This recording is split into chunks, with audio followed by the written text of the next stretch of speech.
অভিনব কায়দায় প্লেন চোরাচালান করল ইরান। ইউরোপের একটি দেশের এয়ারপোর্ট থেকে দুইটি বিমান উড্ডয়ন করে। বিমান দুইটির গন্তব্য ছিল এশিয়ার দুই দেশ শ্রীলঙ্কা ও ফিলিপাইন।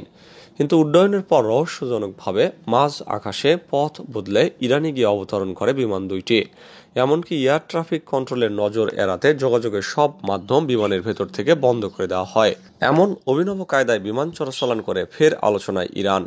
বিমান দুটির একটি অবতরণ করে তেহরানের মেহরাবাদ আন্তর্জাতিক বিমানবন্দরে, আরেকটি বিমান নামে ইরানের চাবাহার কোনারাক বিমানবন্দরে।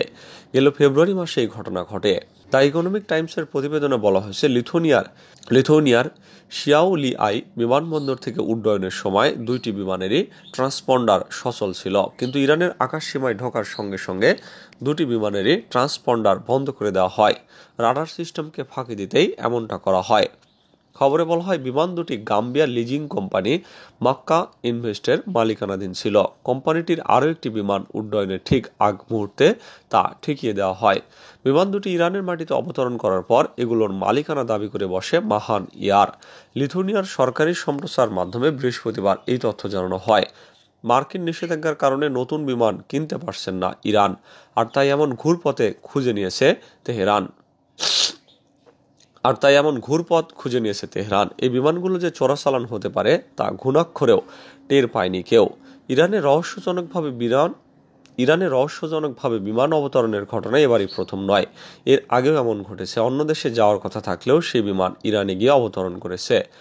2022 সালের ডিসেম্বর মাসে এয়ারবাস A340 মডেলের 4টি বাণিজ্যিক বিমান দক্ষিণ আফ্রিকার জোহানেসবার্গ থেকে উড্ডয়ন করে। ওই বিমানগুলো উজবেকিস্তান যাওয়ার কথা ছিল, কিন্তু মাঝ আকাশে পথ পরিবর্তন করে সেগুলো ইরানে অবতরণ করে। তখনও ঠিক একই কায়দা, বিমানের 4টি ট্রান্সপন্ডার বন্ধ করে দেওয়া হয়েছিল। 2022 সালে তেহরান টাইমস এক প্রতিবেদনে জানিয়েছিল, ইরানের অন্তত 550টি বিমান প্রয়োজন, কিন্তু মার্কিন নিষেধাজ্ঞার কারণে এয়ারবাসের A340 মডেলের মতো বিমান কিনতে পারছে না ইরান। এয়ারবাসের A340 মডেলের এক একটি বিমানের দাম প্রায় $15 কোটি বা 1,762,67,25,000 টাকা। বাইডেনকে বাদ দিয়ে শেষ মুহূর্তে ডেমোক্র্যাটদের প্রার্থী হতে পারেন মিশেল ওবামা। যুক্তরাষ্ট্রের প্রেসিডেন্ট নির্বাচনের বাকি আর মাত্র 3 মাস। এমন সময় কি প্রতিযোগিতার দৌড় থেকে ছিটকে পড়বেন বর্তমান প্রেসিডেন্ট জো বাইডেন? তিনি বাদ পড়লে কে হবেন ডেমোক্র্যাট প্রার্থী? গত বৃহস্পতিবার প্রথম প্রেসিডেন্সিয়াল বিতর্কে বাইডেনের বাজে পারফরমেন্সের পর এইসব প্রশ্নই ঘুরে বেড়াচ্ছে দেশটির রাজনৈতিক মহলে। রাজনৈতিক বিশ্লেষক এবং আন্তর্জাতিক সংবাদ মাধ্যমগুলোর মতে, প্রথমে বিতর্কে রিপাবলিকান প্রার্থী ডোনাল্ড ট্রাম্পের কাছে কার্যত হেরে গেছেন জো বাইডেন। দ্য পলিটিকোর খবর অনুসারে বাইডেনকে বাদ দিয়ে অন্য কাউকে প্রার্থী করা যায় কিনা তা নিয়ে একসময় ডেমোক্র্যাট শিবিরের কেউ টু শব্দ করতেন না, কিন্তু প্রথম বিতর্কের পর এই বিষয়টি নিয়েই তাদের মধ্যে জোরে সোরে আলোচনা শুরু হয়েছে। বলা হচ্ছে, বাইডেনের আটকে যাওয়া কণ্ঠস্বর, অস্পষ্ট উত্তর এবং পুরো কথা শেষ করতে সংগ্রাম করার কারণে আতঙ্কিত হয়ে পড়েছেন ডেমোক্র্যাটরা। এ অবস্থায় তার পরিবর্তে অন্য কাউকে প্রার্থী করার বিষয়ে সক্রিয়ভাবে আলোচনা করছেন তারা। এমনকি কেউ কেউ বাইডেনকে প্রতিদ্বন্দ্বিতা থেকে সরে দাঁড়ানোর জন্য চাপ দিচ্ছেন বলেও খবর বেরিয়েছে।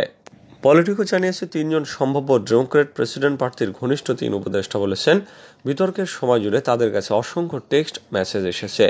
এক উপদেষ্টা বলেছেন তারা বাইডেনের বিকল্প হিসেবে তাদের প্রার্থীকে এগিয়ে যাওয়ার অনুরোধ পেয়েছেন। আরেকজন উপদেষ্টা বলছেন তারা অন্তত 8 ডজন প্রধান অর্থদাতার কাছ থেকে বার্তা পেয়েছেন। তারা বলেছেন এই বিপর্যয় ঠেকাতে দলের পক্ষ থেকে কিছু করা দরকার। তবে উপদেষ্টা স্বীকার করেছেন, বাইডেন নিজে থেকে সরে না দাঁড়ালে বেশি কিছু করা সম্ভব নয়।